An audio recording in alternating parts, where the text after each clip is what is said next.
hong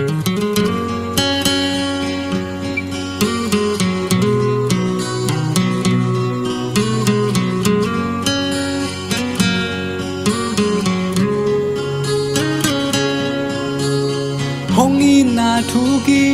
dai lua e to pa hong in na liang si san suwa ka cross a si in mi kim dam na hong pia o kalva ri ka ngai su cha ka mi tui hong luang ze van tung sia ni le kha ten to pa le na genu ha tun ze su lian be la hi kum pi te kum pi van mi siang te la thak sa u phan na la tha ka hi mual sang te le tui thuk pi te to pa hoi na lang sa sing kung lo pa gan hing ten jong to pa le na ge lu e mo ne le mi hing te to pa hat dan siam lu mo hong mai sang nun na hong pia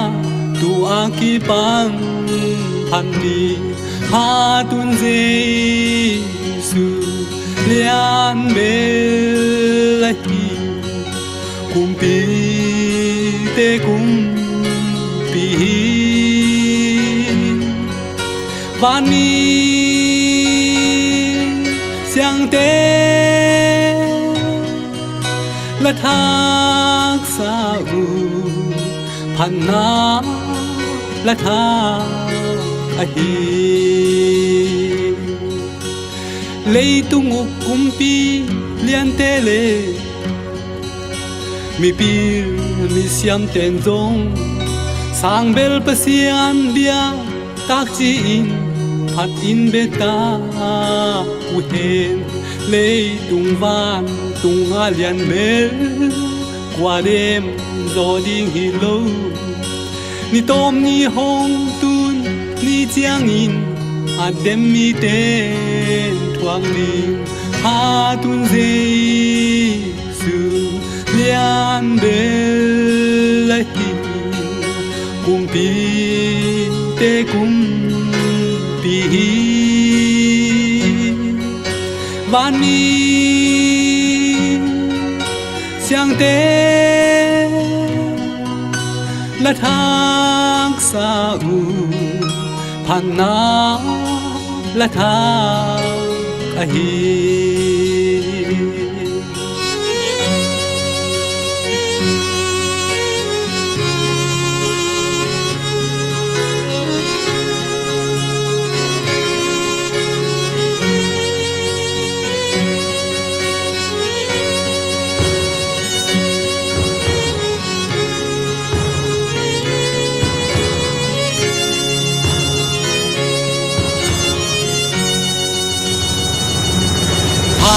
tun ve su